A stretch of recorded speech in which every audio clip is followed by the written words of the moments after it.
India's next technology story isn't rising in the shadows of traffic choked flyovers. It is unfolding by the sea.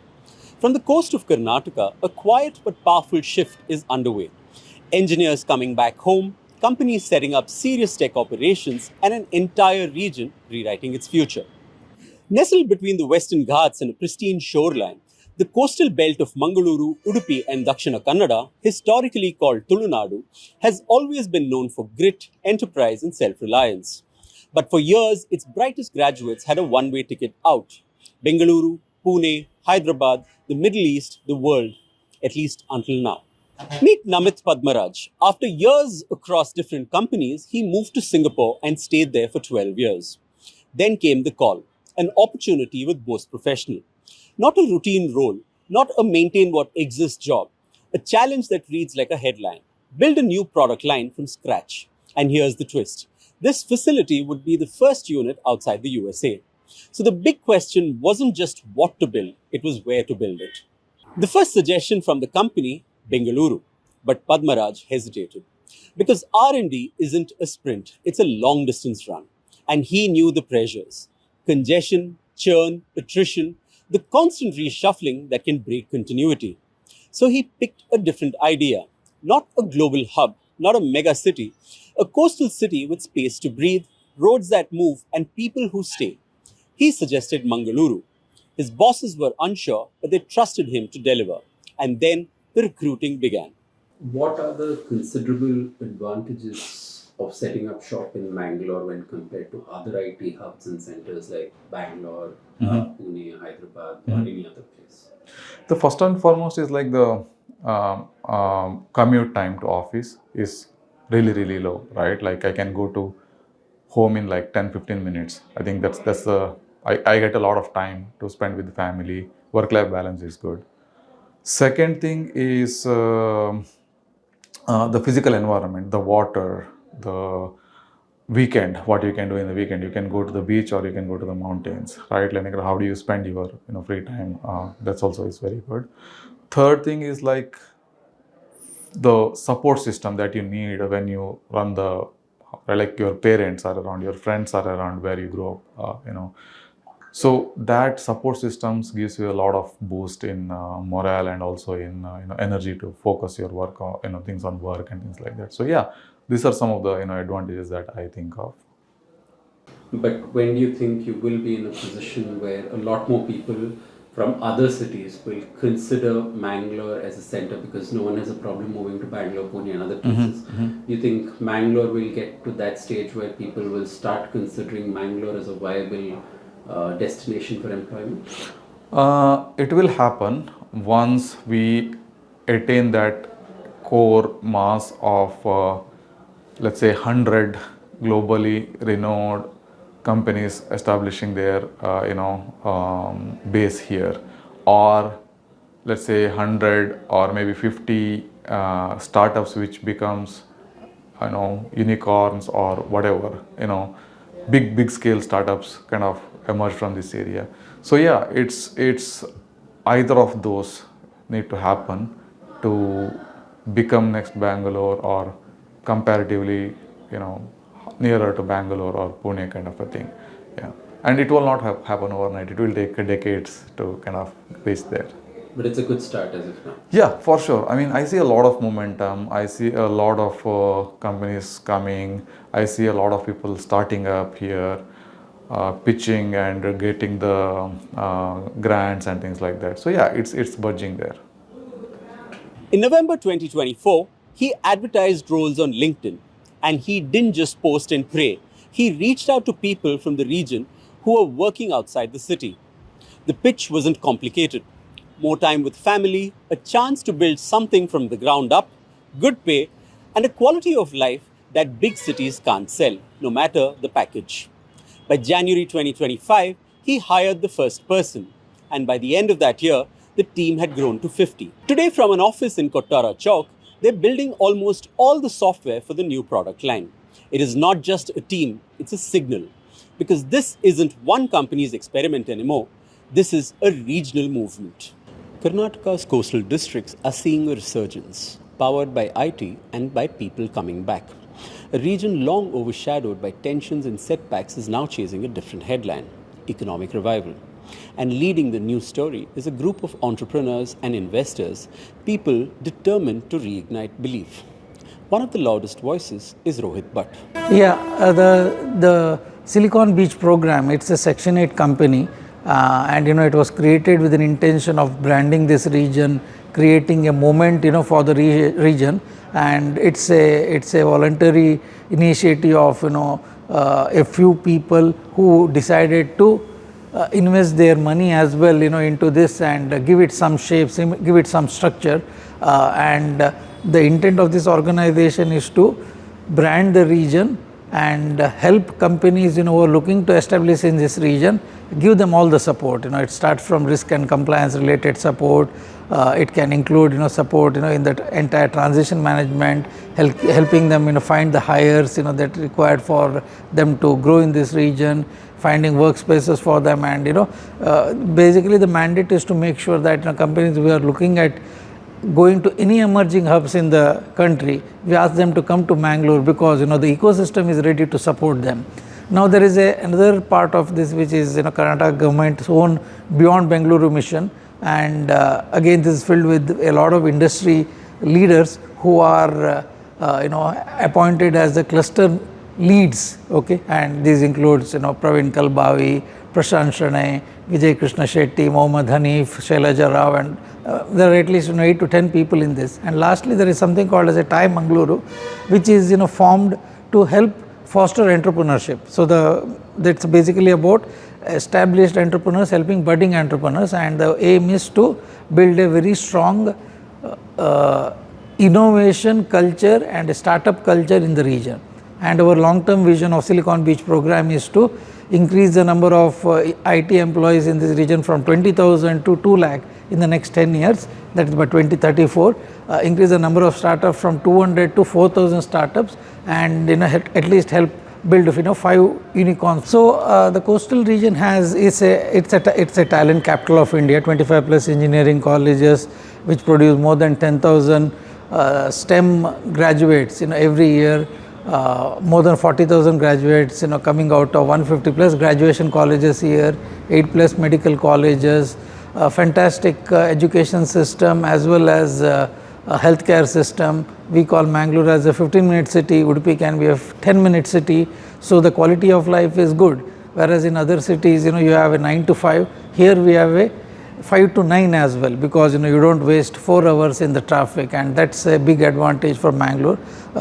Good talent base, and our underappreciated factor for our region is a large diaspora. I think we have probably more than 4 lakh to 5 lakh people who have done engineering in this region and have migrated to other parts of the country or the world, and these people have become very successful. Some of them have become CXOs. So there is an opportunity for us to appeal to this diaspora and ask them to come back to the hometown, either to join the company that are growing in this region or to come and start enterprises in this region. The numbers back up the optimism. In the last 2 years, IT revenues in the region have grown from 3,200 crores and are on track to breach the 5,000 crore mark by March. And about 3,000 crores of this is estimated to be salaries, money flowing straight into the local economy. And the ambition is massive: 45,000 crore revenues by 2034 and growing the tech force from 50,000 to 2 lakh. In the past 3 years, there have been $300 million exits in the region, and that's not noise, that's momentum.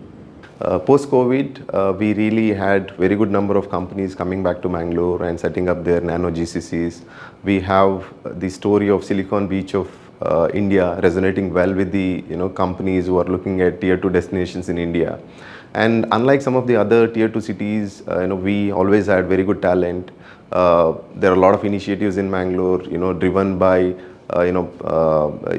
communities like say TIE, Karnataka Digital Economy Mission. We have Confederation of Indian Industry working very well, branding Mangalore. So that way, the narrative is resonating well with the companies looking at tier 2 destinations, and Mangalore is really gaining from that momentum. And then there's everyday reality. In these cities, long distance travel feels easy. Traffic flows, people wait at signals, the day moves without constant friction. The Silicon Beach vision sells quantifiable advantages as well: cheaper housing, lower operational costs, and reportedly 80% lower attrition. Office spaces, industry leaders say, can be 30% cheaper than Bengaluru, Pune, or Hyderabad. Education. A year in a top school here might cost you 45,000 to a lakh. That numbers that feel almost impossible in big metros. And the quality of lines hit hardest when CEOs talk about time. So, do you see Mangalore, becoming an aspirational city like several other IT hubs in the country? Yes, I think the quality of work and the kind of impact which is coming out of the city is just showing up, right? Definitely in the next couple of years, once people know that the kind of work which is happening, this is going to fill that space of becoming an aspiration for a lot of young engineers who are coming out of college. For long, Mangalore and Udupi used to churn out engineers by the thousands, but most of them had to go look for work outside. Do you think that's changing with the kind of ecosystem that's building up in Mangalore? Definitely, I think even when we passed out, I think the only option for us, apart from Infosys and Robosoft at that particular point of time, all of us had to move out, right? But today, there are hundreds of companies who have come and set up their base over here. The quality work which happens in the area of cloud, whether it's AI, in advanced application developments. So today, I think if I had to come out of one of these colleges, I do have multiple options for me to kind of look at some of these organizations over here. Lastly, do you think that Mangalore and Udupi and the coastal region of Karnataka is sort of overshadowed, or its IT prowess has been overshadowed by the communal perception that is painted of the region?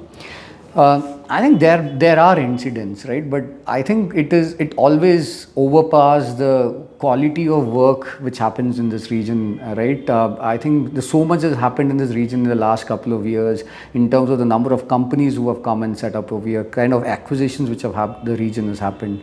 But I think unfortunately, I think the focus is on things which is beyond this, right? So I think we should start focusing on look at what the good work the people of Mangalore has done in this region, and see what needs to be done from here to kind of amplify that. So I think the focus should be done on that rather than the discussions which is kind of non-productive at this point.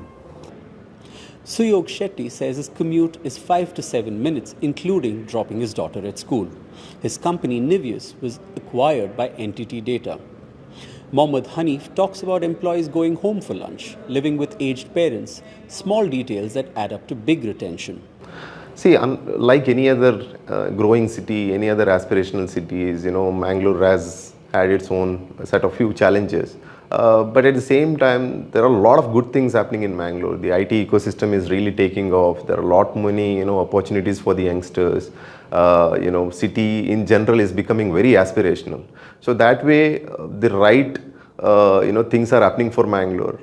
The IT ecosystem itself is expanding. There are a lot of plug-and-play offices coming up in Mangalore, world-class standards, a lot of new companies coming to Mangalore. Mangalore is looked at a destination which can emerge as the next, IT hub in the, I'm saying, not only in the country. I mean, it could be globally one of the, tier 2 hubs to look forward to. We are talking about a talent pool of close to, say, 200 to 300,000 of techies in a city like Mangalore. A lot of good medical colleges, engineering colleges, a lot of innovation that is happening. Infra is getting built both by the private players, and there's a lot of government push both from the state and the center. So Mangalore should be, branded in the right way from that perspective. Once you create, we firmly believe that once we create enough opportunities for our youngsters, city will, grow at a very different pace, and, it will reach its true potential.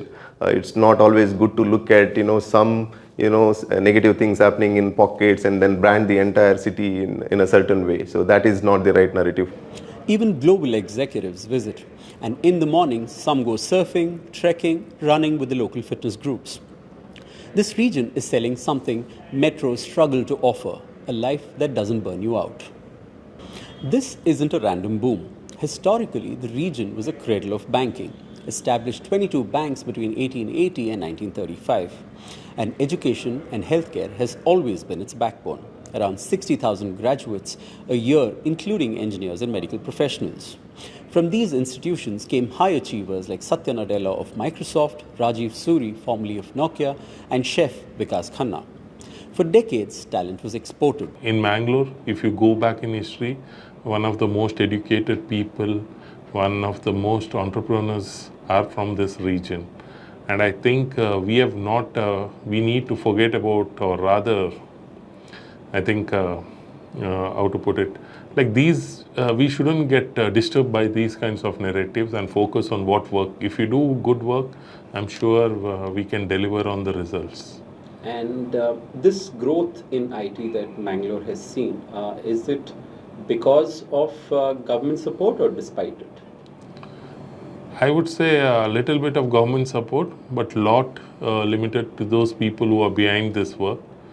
And I think it has been their gut feeling, their support, their long hours, because there are many companies in Mangalore which are delivering world-class solutions, and I think that needs to be commended. And do you think that Mangalore now can be spoken, the IT part of Mangalore can be spoken in the same breath as other centers like Bangalore, Chennai, Pune, Hyderabad? I wouldn't go there, but definitely it can be next to Bangalore in Karnataka. I think Mangalore needs to be spoken in that tone and given that importance so that it can grow much more. It already has shown, whatever with limited support, it has shown so much potential. I think with the good support from the government and other stakeholders, it can really grow to that next level. Even Infosys had a presence here since the early 1990s, but at the time, the big city pull was stronger. Now that pull is weakening and homecoming is real. But the region is also trying to learn from a cautionary tale, Bengaluru itself. Entrepreneurs are advocating for planned growth along the highway stretch between Kasaragod to Udupi so that people can live outside the city and commute without choking the center. Because the dream is not just to grow, but the dream is to grow without repeating the same mistakes. Tonight, the story of coastal Bengaluru is no longer a punchline. It's becoming a blueprint, a place where R&D can breathe, talent can return, prosperity can spread beyond one urban pin on India's map. From the sea, a new Silicon story is rising. And this time, it's not just about building companies, but it's about building a region back into belief. This is Sharan Puvarna reporting from Mangaluru for ThePrint.